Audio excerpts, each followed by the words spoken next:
27 محرم الحرام اور صرف 5 منٹ کا مدرسہ فہم قرآن پر بات کریں گے۔ آج جو بات ہے وہ ہے حلال کی برکت اور حرام کی نحوست۔ سورہ بقرہ آیت نمبر 172-73 میں حرام کھانے کی جس طرح ممانعت کی گئی، اسی طرح حلال طیب چیزوں کے کھانے اور اس پر شکر ادا کرنے کی ترغیب بھی دی گئی ہے، کیونکہ جس طرح حرام کھانے سے برے اخلاق پیدا ہوتے ہیں، عبادت کا ذوق چلا جاتا ہے۔ یقین کیجئے کہ اگر حرام کھا لیا جائے تو عبادت کا ذوق واقعی چلا جاتا ہے، عبادت کی حلاوت سے انسان محروم ہو جاتا ہے اور دعا قبول نہیں ہوتی۔ اسی طرح حلال کھانے سے نور پیدا ہوتا ہے، برے اخلاق سے نفرت ہوتی ہے، اچھے اخلاق کی رغبت پیدا ہوتی ہے، عبادت میں دل لگتا ہے، گناہ سے دل گھبراتا ہے، دعا قبول ہوتی ہے۔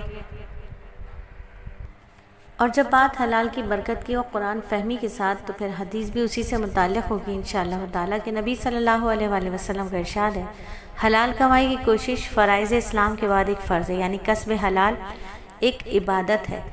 معلوم ہوا کہ حلال کمانا بھی ایک فرض ہے، حلال کھانا فرض ہے تو حلال کمانا بھی فرض ہے، حلال کی تلاش بھی فرض ہے۔ البتہ حلال کے لیے قربانی، محنت، مشقت، استقلال چاہیے، لیکن یہ سب چیزیں آسان ہو جاتی ہیں جب انسان اپنی عادت حلال کمانے کی بنا لے اور حرام سے بچنے کا عزم کر لے۔ انسان عادت کا غلام ہے، ایک محاورہ ہے، یعنی جو عادت بن جائے گی وہ برتنا آسان اور اس کے علاوہ اس کو چھوڑنا مشکل ہو جاتا ہے۔ تو یہ بات ہمیں ذہن میں رکھنی چاہیے کہ حلال کمائی کی طرف جانے والا اپنے مقدر سے زیادہ نہیں لے سکتا، اور حلال کی طرف جانے والا اپنے مقدر سے کم نہیں لے سکتا، ٹھیک ہے۔ حرام کمائی کی طرف جانے والا اپنے مقدر سے زیادہ نہیں لے سکتا، جو مقدر میں وہ مل کر رہے گا، تو پھر کیوں نہ حلال ہی کمائے جائے، اور حلال کی طرف جانے والا اپنے مقدر سے کم نہیں لیتا۔ اب انسان پر موقف ہے کہ صبر کی صفت اپنا کر اسے حلال راستے سے وصول کرے، یا جلد بازی اور آسانی کے چکر میں پڑ کر حرام راستے سے اسے حاصل کرے۔ اس لیے عقل کا تقاضا کیا ہے؟ عقل کا تقاضا یہ ہے کہ آدمی صرف حلال کمائی ہی کے ذریعے اپنا رزق حاصل کرے اور حرام کمائی سے بچے، حلال پیشہ ہی اختیار کریں، اور کاروباری حوالے سے علماء سے مشاورت بھی رکھیں اور دعا مانگا کریں کہ اللہ مجھے پاکیزہ رزق عطا فرما اور اچھے کاموں میں استعمال فرما۔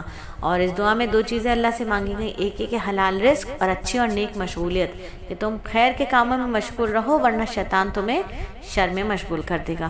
رسول اللہ صلی اللہ علیہ وآلہ وسلم کا ارشاد ہے کہ جبرائیل امین جب بھی میرے پاس تشریف لاتے تو یہ دو دعا مانگنے کی تلقین کرتے، یعنی اللہ مجھے پاکیزہ رزق عطا فرما اور مجھے نیک کاموں میں استعمال فرما۔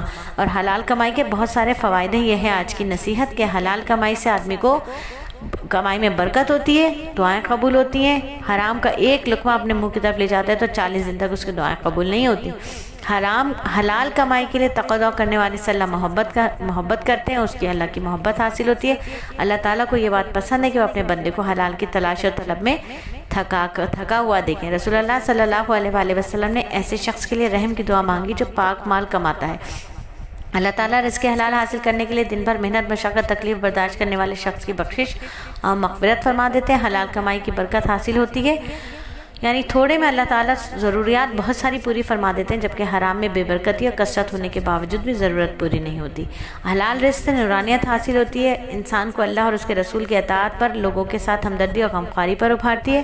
حلال مال سے کیا ہوا صدقہ اللہ کے ہاں قبول ہے، جبکہ حرام مال سے کیا ہوا صدقہ اللہ کے ہاں قبول نہیں ہے۔ سوال آج کا سن لیجئے کہ حلال کمائی کے فوائد و برکات کیا کیا ہیں، اور اس کے لیے کیا دعا مانگنی چاہیے، اپنی محنت اور کوشش کرنے کا کیا ثواب ہے۔